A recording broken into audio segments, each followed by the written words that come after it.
little tune while I was walking the other day, and it sounded. There's this Jewish, um, classical Jewish prayer kind of song where it's you sing a song, but you don't use the words. You sing yai da da die die yai die die, which is just nonsense syllables. And I found myself singing the following song. I found myself singing this one. Oh, hold on. Oh, hold on 1 second. There we go. I found myself singing this one. Yai da da da da da da da da da yai da da da da da da da da yai da da da yai da da da yai da da da da. Mr. Rogers. I thought Mr. Rabbi's Neighborhood seemed about appropriate for what it is that we do here. So I want to welcome all of you, Alex and Scott and Joe, Maria and Meg and Amy and Harold and Karen, Rags, Ron, Finn, Patricia and Mason and Stephen and Emily and Anne and Derek and Joan and Sam and Sari and Jack and Charlene and Ginny, Eileen, Jess, Ray, Patty, Ellis, Bob, Jim, Barb, Chad, Lisa, Candace, Bruce, Jordan, Juan. Oh, hi, Juan. Diane, and everyone else who's joining us later, our friends Helen and Anne, and my friend Sabrina, and my friend Aubrey, and all the people who are just watching. I'm glad that you're here. Welcome to this little neighborhood of sorts. I'm Rabbi Brian. For a little bit of a background, I'm an ordained rabbi who decided at some point that we had to get the order right, that it couldn't be that you had to learn Hebrew in order to have a more holy, a more blessed life, that the entry level has got to be just at ground level, that there's nothing special any of us need to know to claim our full spiritual religious lives, that God, if there is a God in some forgive me for using the word if it strikes your ear difficult, but that God, and I'm using the word metaphorically here, that God could only put the treasure map in one place that makes sense, and that where the treasure map has to be is within and part of each of us. It doesn't make sense any other way to me. And so I'm glad to run this service. This morning, I apparently have the COVID. I took the test. Jane had it on last Sunday, and I took the test on Tuesday, and then I wound up. Yeah, anyone ever do this one where you say, "Oh, that's a really thin positive line. It's not really COVID. That's barely COVID." Just went through that. And it reminded me of a 5-letter acronym that I haven't shared with us for a while, but if you might remember this one.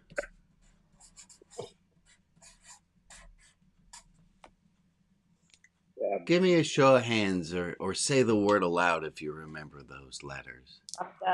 Dabda. Yeah, Dabda was.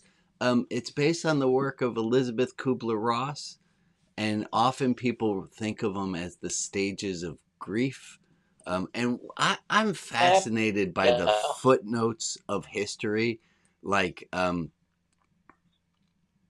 Maslow's hierarchy of needs. Do you know Maslow didn't come up with them as a hierarchy of needs? He came up with them as of places to go on the way towards transcendence. He didn't call it Maslow's hierarchy of needs. A business coach came up with calling it the pyramid of the way that we all see it. And this Dabda, the stages of grief, Elizabeth Kubler-Ross never calls it the stages of grief. That's just what we've come up with calling it. They're really the stages towards acceptance. And we don't all hit all of them all the time, but I want to take a moment for us to look at, oh, I don't know, maybe the idea of having COVID and leading towards acceptance. That it's handy to know that there are some stages that we might hit on the way towards acceptance. And if you think about anything that's unresolved in your life at this moment, think about anything unresolved in your life, it might have followed this pattern. And I'm going to show you the pattern. The pattern goes like this, that the first thing is denial. I don't have COVID. I don't have COVID. That's a thin little line. That's just the test showing that I have COVID. How we used to teach this to my students when I taught high school. And I'd say, the English teacher says you have an essay that's due, and you say, no, there's no way, we can't do that essay. And then you say, oh, screw you, man. You're the worst teacher ever. I can't believe you're giving me this essay. Or I don't owe any business taxes to the government. Screw the government. I don't have COVID. Shit, I have COVID. Then we tend to go to this one. Bargaining. Well, it's not that bad. I'll do a staycation with my family. Mandatory forced quarantine. Do you guys remember we all did quarantine for a while? And I was stuck with these people in my house for months and it didn't seem so bad. But now that I've tasted freedom and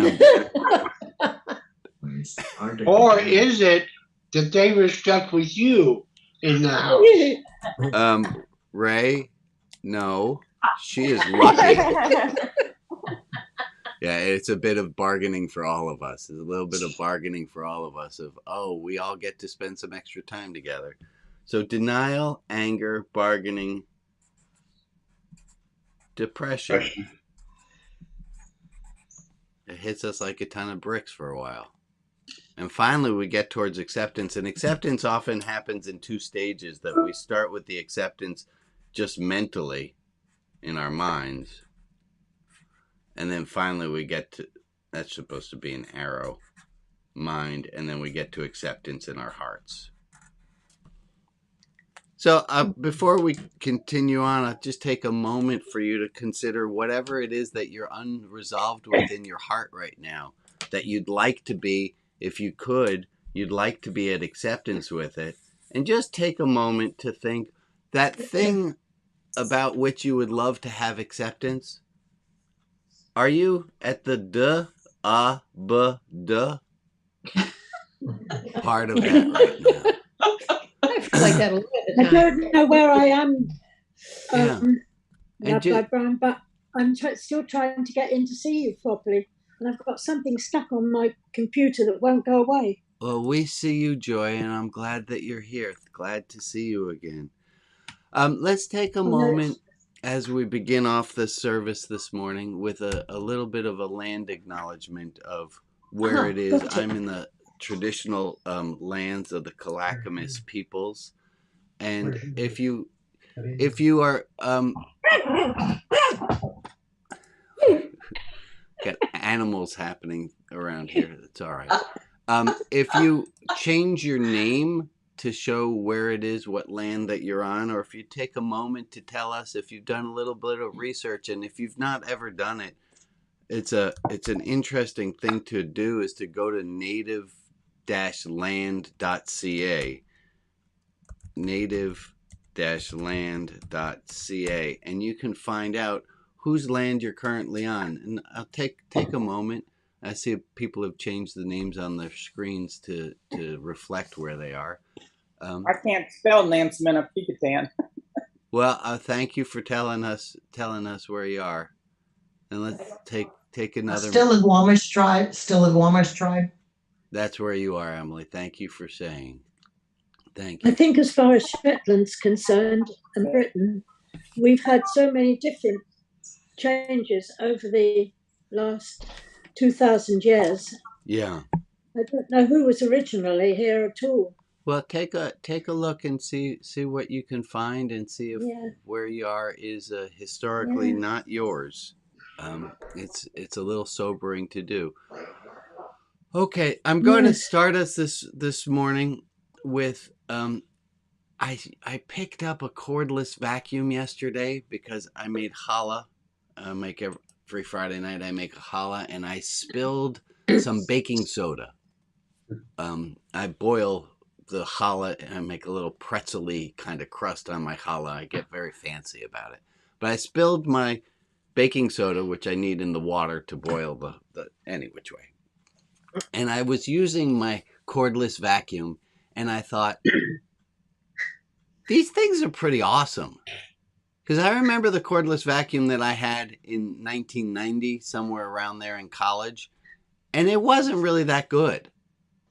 And I have this little mini cordless vacuum now, which is pretty awesome. And I'm just trying to look at people's faces here. Anyone else enjoy their cordless vacuum? I've got a few people. I don't have one, but I like the idea. You like the Yeah. idea of a cordless vacuum. And I thought, well, are there other things? Oh, also, I very cheekily, I was talking to a customer representative on the phone, and they said, sorry, the computer's having a little bit of a hard time right now. It's working slowly. And I said, because I'm funny, I said, well, you know, those computers, they don't make them like they used to.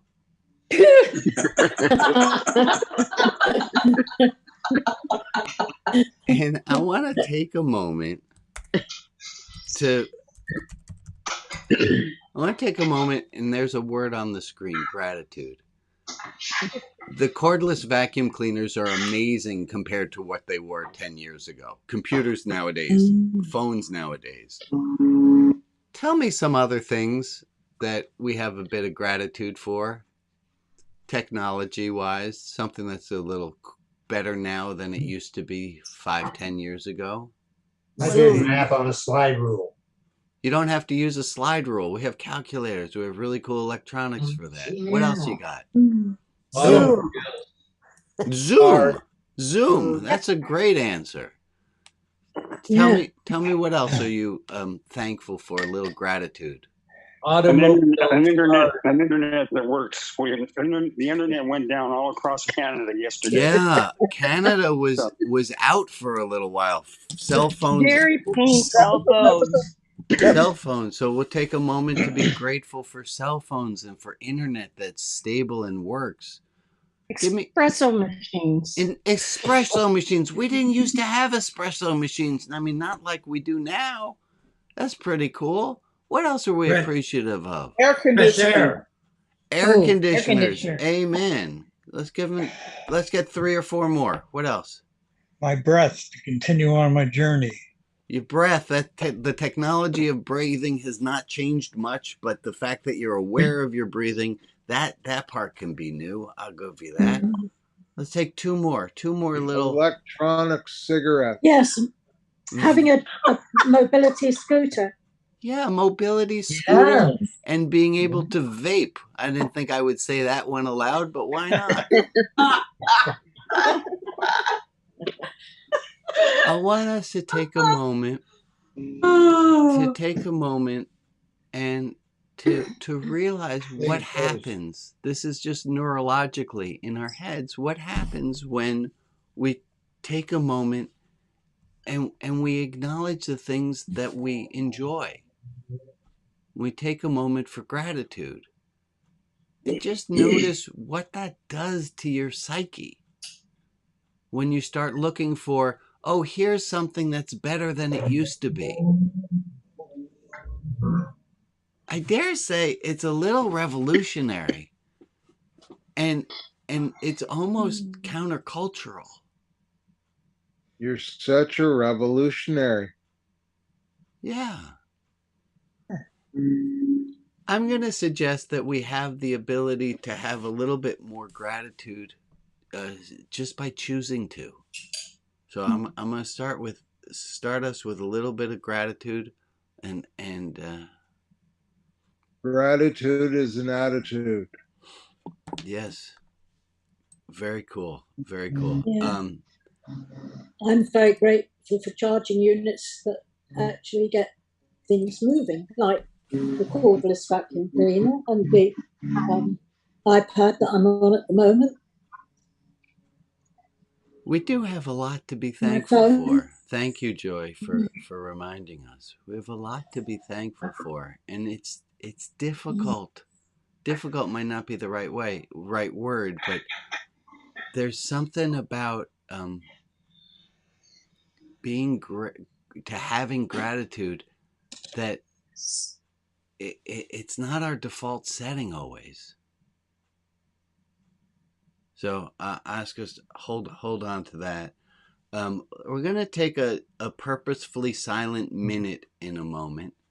And before we do our purposefully silent minute, I'll ask our friend Joe to read out some names of some thoughts. And if you would like to get a name onto this list, to please put an email to Joe, or to go into the Clubhouse, mn.rotb.org,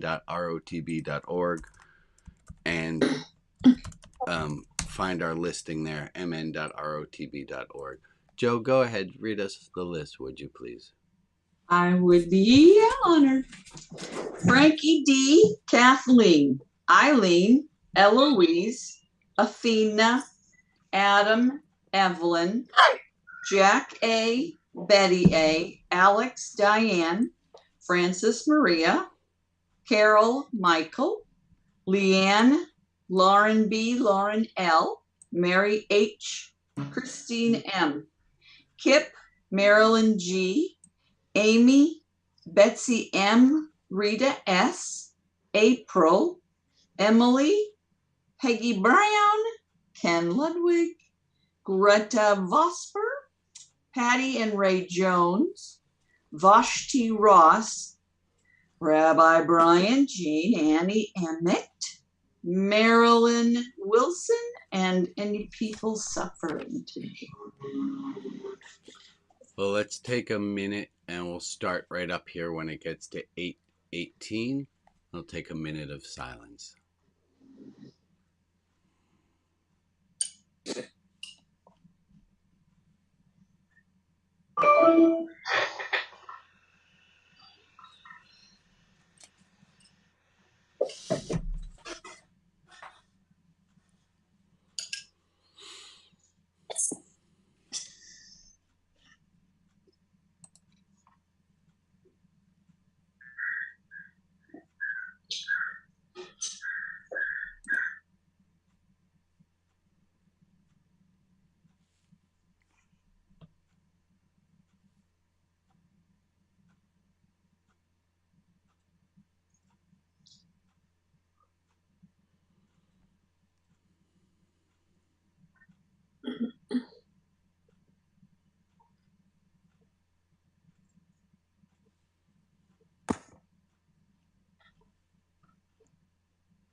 Well, thank you guys for that minute.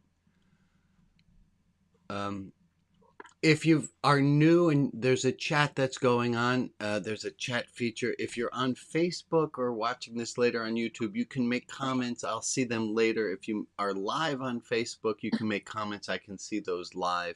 And if you're in the Zoom room, you can make comments and chats there. If it's your first time, there should usually be a welcome message in that chat. I hope there is. And I thank Joe and Maria and Alex, who are always there to help me to make the chat work and to make the technologies all happen. Okay, I want to talk today about, so I have a bit of COVID, and I'm feeling at 83 to 87% fine. I don't feel great. I just don't feel great. And I wanted to talk about 83 to 87% fine. Because I don't want to feel 83 to 87% fine. I want to feel great, but I don't.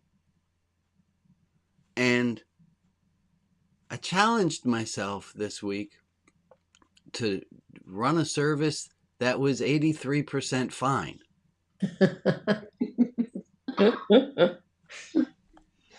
And I bet you're okay with that. Sure. I'm going to just Alright. look at your faces right now to make sure. Yep. Yeah. Take Yeah. 83%. Can I say a show of hands because it's a little easier? It's okay for me to be at 83 to 87% fine. Now, keep your Absolutely. hand up if it's okay for you to be at 83 to 87% fine. Look at those hands drop off. All right. Wow. Wake yet. Right? Okay. That's Better than 25. yeah, it's better than It's 20. right here. So this is the question that I have. We're okay with me bringing it in at 83 to 87% fine. And you're all like, nah, Rabbi, it's all right. Take it easy. That's okay. You don't have to be perfect. This is, it's all right. But when we put the shoe on the other foot and I ask you to assess yourself, are you okay dialing it in at 83 to 87% fine? The hands that were like this went.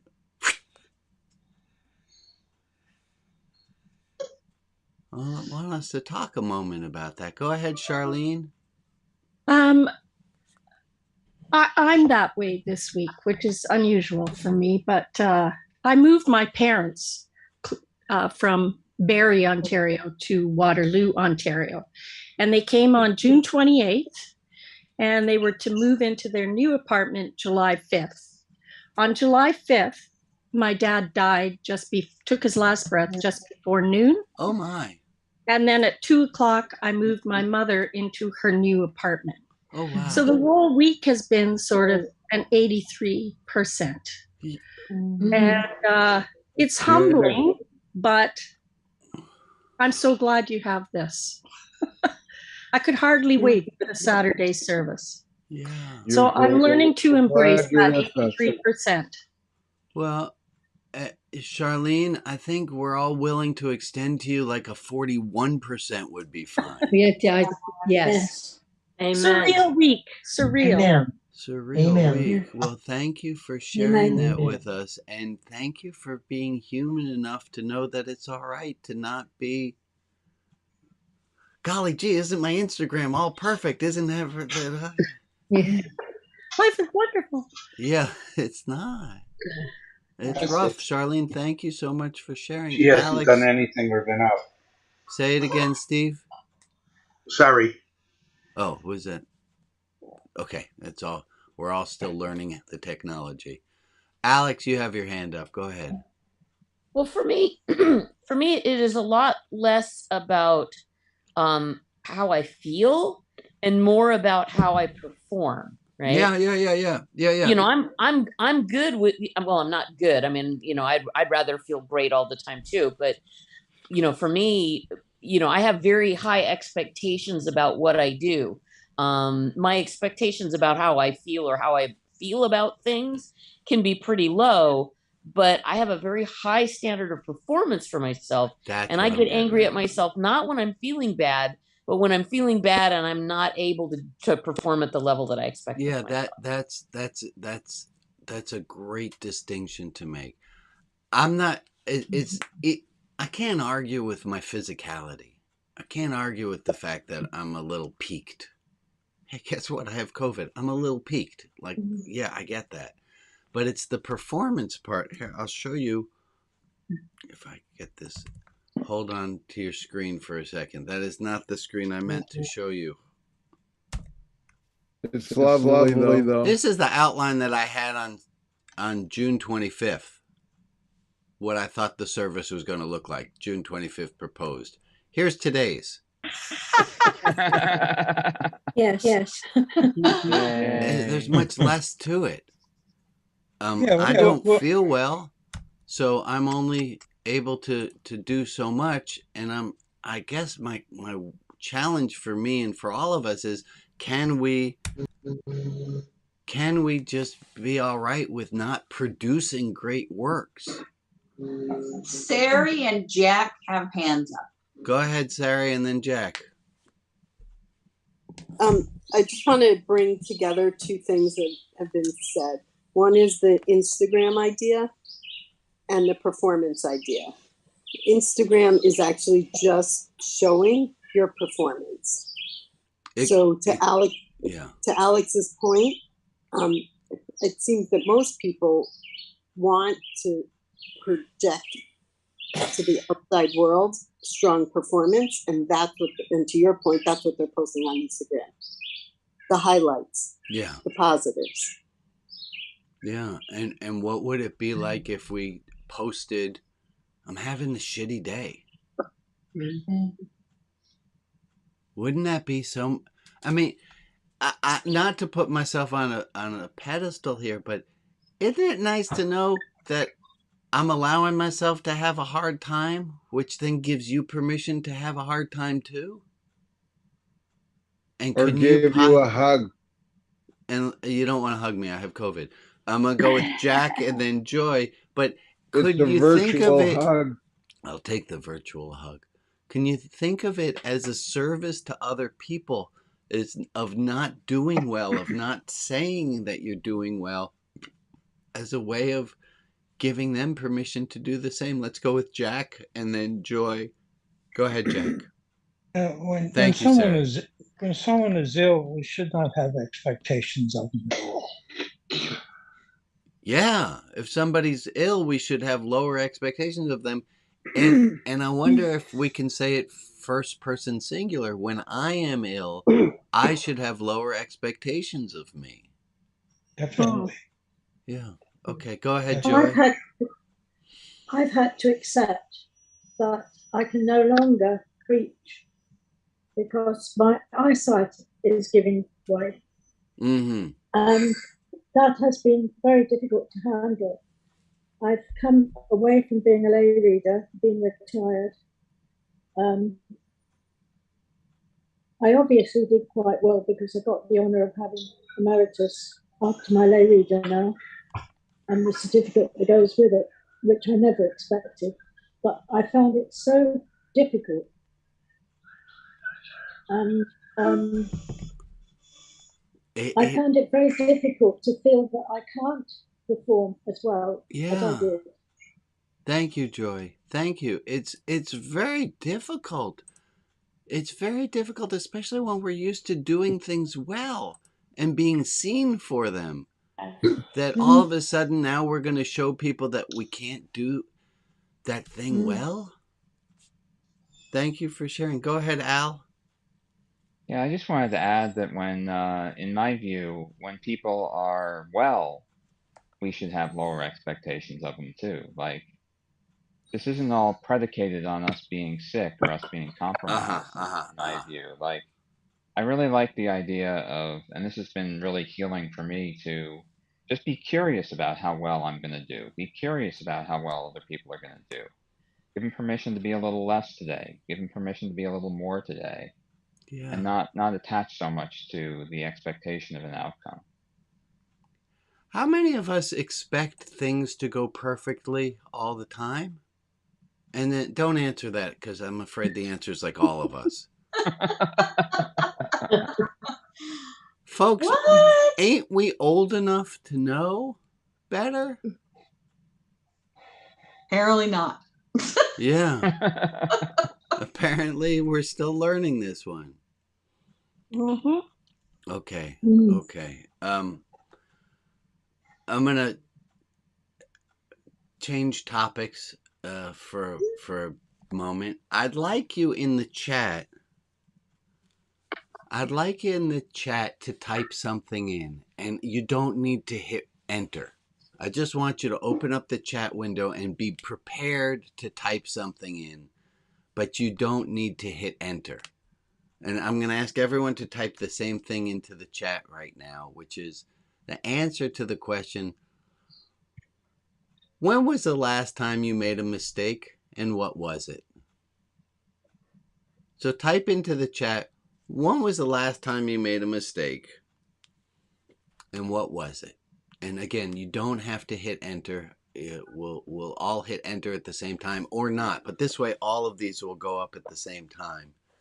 So take a minute. When was the last time you made a mistake and what was it? And this is a funny question to ask because then it's on you to figure out how open and honest do you want to be. Can't find the chat room. Okay, well, then that would be the mistake right now. When was the last time you made a mistake and what was it? And ready? Are we ready enough to hit enter? Can I see some? Yeah? Okay, so everyone on the count of 3. 1, 2, 3. Go ahead. Last time you made a mistake and what was it? And there they all start coming in. There's a bunch of them. Wow, look at that. I'm going to read a few out loud. Last night, ate more than I needed. Monday, I let a boundary be overstepped. Preparing somebody's pills. I stopped 1 lane further than I should have. I gave someone information that was incorrect at work. Too much caffeine this morning. I did not collect all the information I needed on a survey yesterday. Okay. Lots of them. Deleted the service Zoom link. Yeah.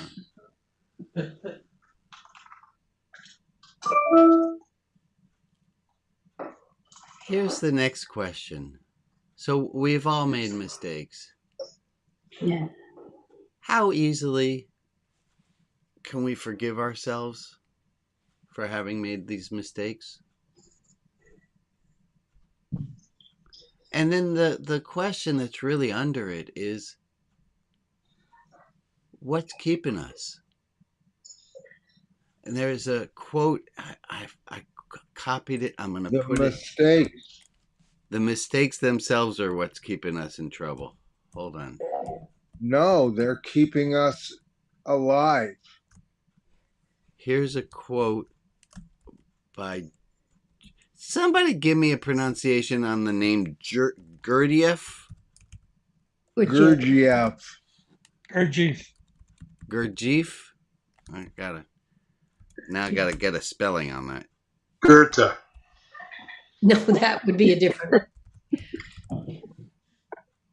There it is. Gurdjieff.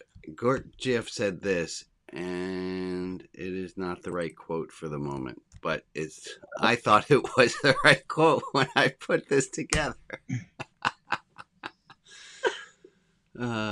He was made a mistake. I did. He said, Can't read it. Hold on, I'm working on it, buddy. I'm working on it. You're always working on it.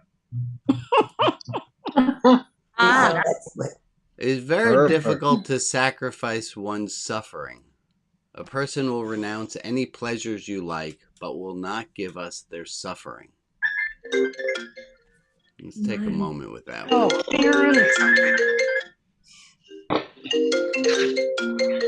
It's a very persistent poem. Yeah. It's difficult to sacrifice one's suffering. So I think what he's saying here, and Bob, I'll get to you in a second. I think what he's saying here is that we don't forgive ourselves because we enjoy it. Bob, what do you got your hand up? Help out, bud. Yeah, I think that sometimes we can look at mistakes as being something negative that we need to avoid. Yeah. I tend to do that a lot. Yeah. Go ahead. But that the reality is that we don't make progress unless we make mistakes. And that it's only, I find in my life, that it's by making mistakes, I learn what not to do and what to do better. Bob, that is damn brilliant. I like that. Why Bob lets me come to Sunday meetings.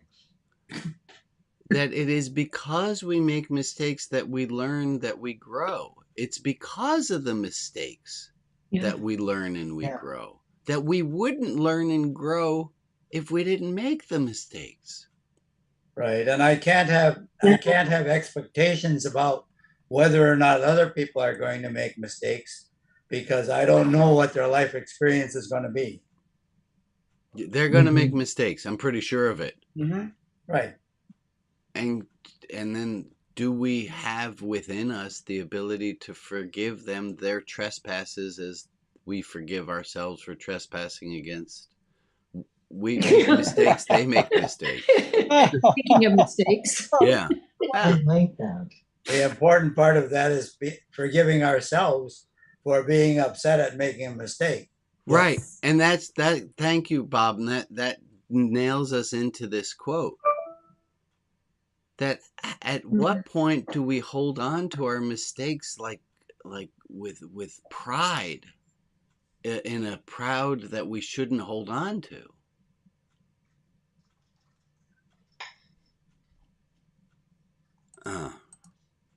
I think depending on what it is, sometimes it's a lot harder than other times. It is definitely true, Joy. There are days and there are days. There are days that it's easier to make mistakes, or days it's harder. Just spell it with a Z. I do. So I'm going to ask us to go into small rooms. We're going to go into breakout rooms. Alex, if I did it right, I have already hosted you so you can turn us into breakout rooms. We're going to go into rooms of 5 people, and you're going to have 6 minutes. And the topic is me and mistakes. Not me, you. I'll talk about the rabbi. Or you could do me and mistakes. That's fine. But the topic is mistakes, and how easily you forgive yourself your mistakes, how easily you forgive yourself for being at 83 to 87% and missing. That's our top. Alex, how are we doing on setting up rooms? There are the rooms. You're going to have 6 minutes to be in these rooms. And if you join those rooms now, and we'll see you again in 6 minutes now. No, I don't want to sit.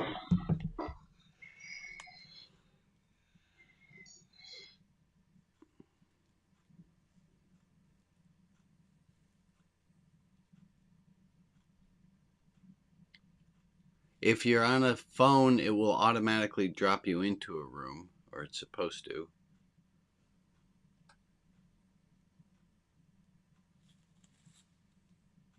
Karen, did we get you into a room?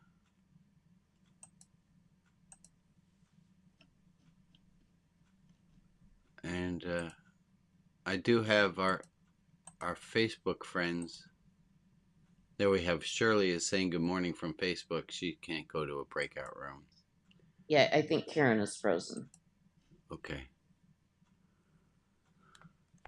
Well, Alex, it's you, me, and everybody who's watching live on Facebook, and Scott. Hi, Scott. Hey. It's us for a few minutes. How are the rooms looking? It looks like we've got room 1's got 5, room 2's got 5, but one of them didn't go in. Room 3 has 5 active, 4 has 5 active. Good. 5 has 4 active, 6 has 5 active, 7 has 5 active. Or that one looks like that one's got 2. 7's got 2 in it.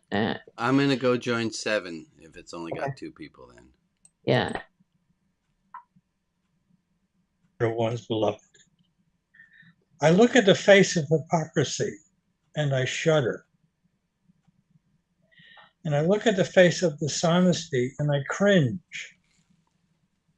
I feel like shouting to the skies, how could they even speak with tongue like butter? Their minds so hyped with ego's syringe. But who am I to break the spell of illusion's thrall and spoil the moment of others' captivation? And puncture this hypocrisy with sharpened awl to sever dishonesty with verbal emasculation. O lover, judge not such ignorance on anyone's part. You do and you do, and you know not what you do. Just forgive. Forgive from the very start. For with this, there's less impressions to rue. Oh, I know, beloved, but I must daily face this test and look into eyes that know you know what's right, but refuses to listen to his heart's own guest. So I sigh once more and close my mirrored medicine chest and gently turn off the overhead light. Oh, Ambrose, awareness is a harbinger of things forgiven. And always see yourself in others' lies. Doing this, you will always be driven to seek forgiveness in others' eyes. That's it. I like the thing about piercing egos and, the idea of judging others being so wrapped up in ego and emasculation. And Oh, for sure, for sure. yeah, It's amazing. Every day, I mean, my partner and I, we watch the politics of things on MSNBC, and no matter who's up there, you can just feel the ego trying to put itself out there and say, "Look at me, look at me," and it's very discouraging. But that's life. Like it is life that's happening right now, and it's hard. It's hard for both of us to take a backseat to it all, and realize that this is meant to happen and it will happen and it must happen. So that's where I'm at on all of this.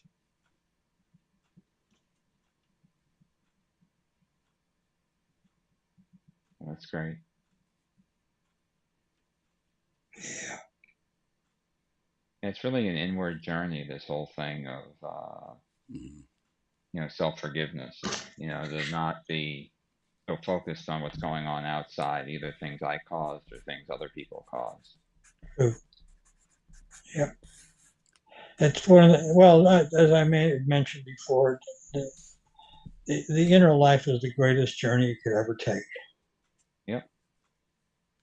It's sad how my ego does make me want to believe that it is really all about me and I'm really important, and truly ain't nobody gives a shit.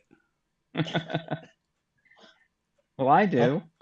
Well, okay. I do, with a goddamn little it. asterisk, with the slight exception. Well, if we didn't, we wouldn't be here Yeah. doing what we're doing right now. Truly. Yeah. Amen. Truly.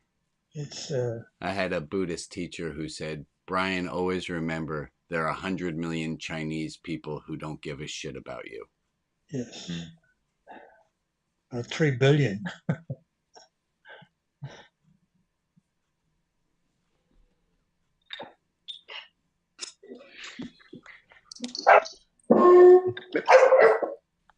Maddie, don't. Well, welcome back from breakout groups. I'd love. Is there something that was there an aha moment? Was there a something that hit you that was said in your group that you thought, gosh, everyone should hear that. That was a great idea. I'm gonna ask you to think for a moment. What was it that was shared in your group? Go ahead, Patricia and Mason. A couple of things, actually. One was turning a mistake into something positive. You spill something on the floor. Good, time to clean up the floor. Also, there was an incident described that involved a youth, an older person, an aunt with her niece, and the niece made an observation on traffic speed. And so it's kind of who you are influencing. So those two things, turning a mistake around and who it is you're actually involved with the mistake. Yeah. It's hard to turn mistakes around. That's what Bob was talking about, but that mistakes are how we grow. I find that so bizarre, so strange, is that the way I learn best is by making mistakes. Ironically, I try so hard to keep from making any. Yeah. Yeah. Then you don't get anything done. Thank you. Go ahead, Marcus. The one thing that we talked about in our group is that I heard is it's easier to to give forgiveness and show grace to others when they make mistakes versus ourselves. But then someone mentioned that we're human too. Yeah. So it's okay to give ourselves that grace and forgiveness, but it's difficult. It is. It is. It's also easier to forgive somebody. It's sometimes easier to forgive another person than it is to forgive ourselves. But isn't it always easier to forgive someone when they're groveling and they're saying, "Oh my God, I made such a horrible mistake"? It's a lot harder to forgive someone who says, "Ah, that's on you." Yeah. You deserve it. Yeah. Yeah. Thank you for bringing those up, Marcus. Thank you. Go It ahead, helps Eileen. me. It helps me when I acknowledge the mistake, the wrong that I've done, if I can. Yeah.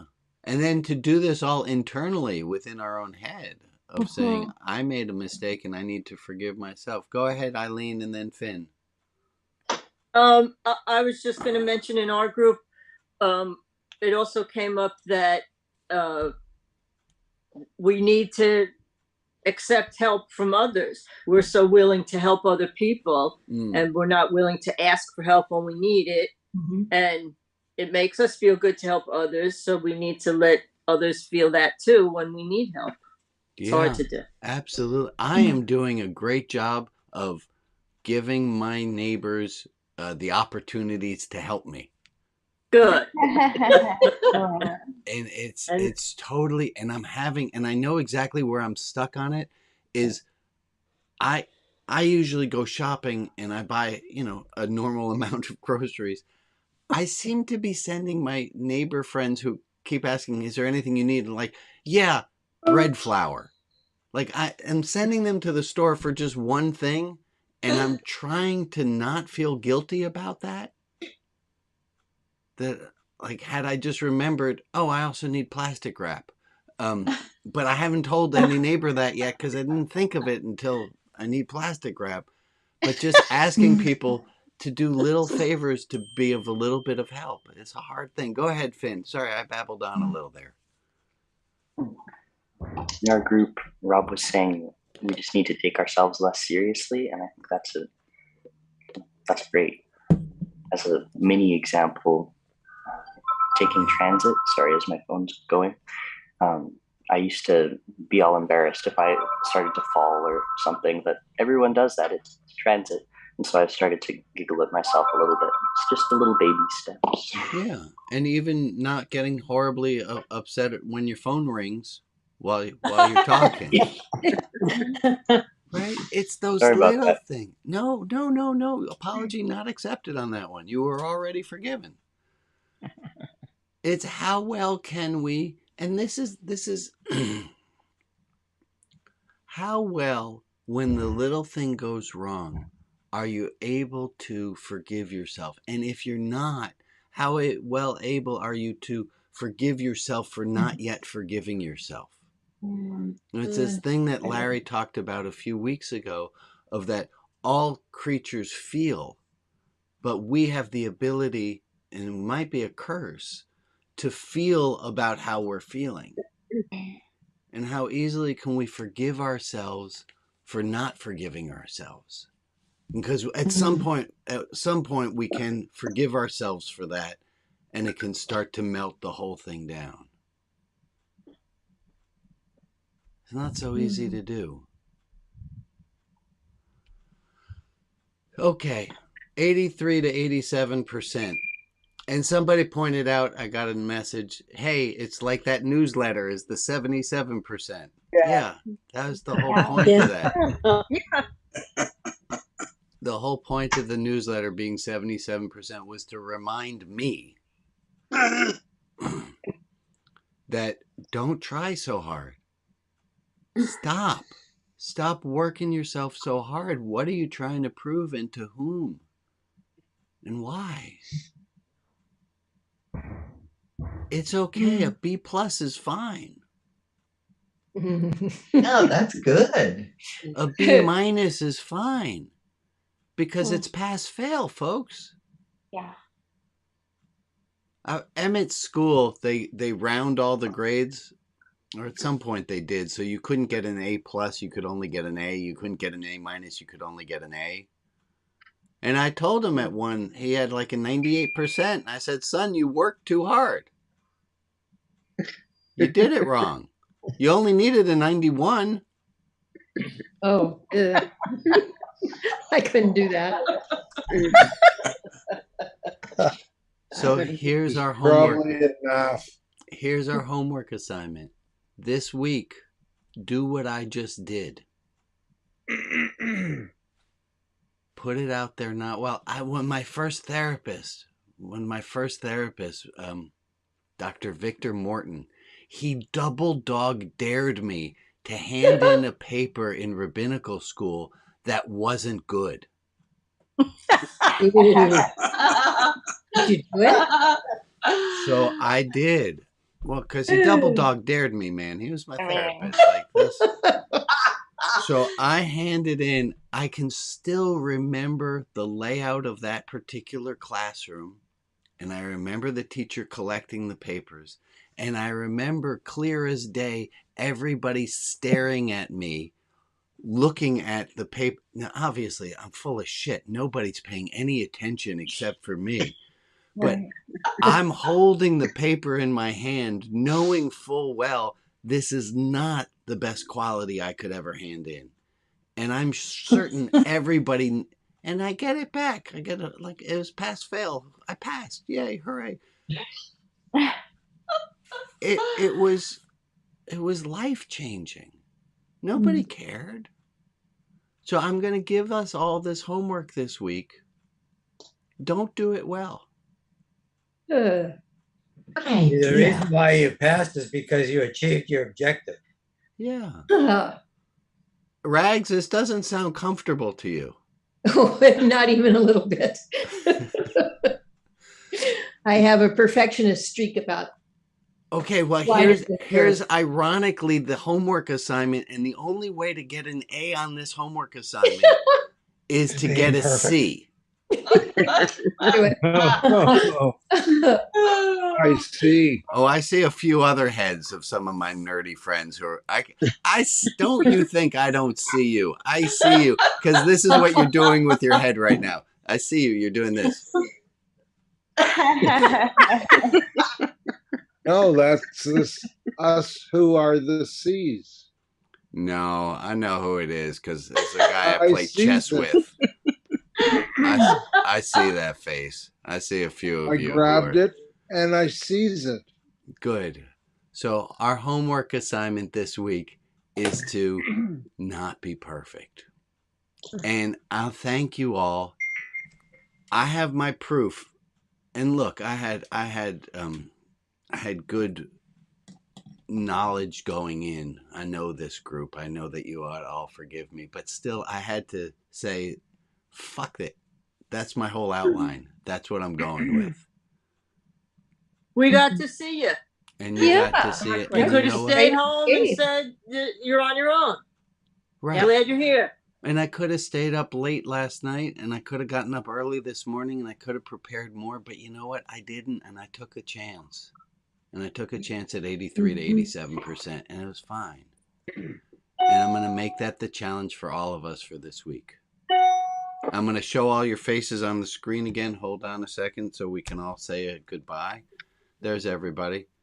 Everyone wave. Bye, everyone. We're going to continue for the next hour. If you'd like, there are going to be different groups going.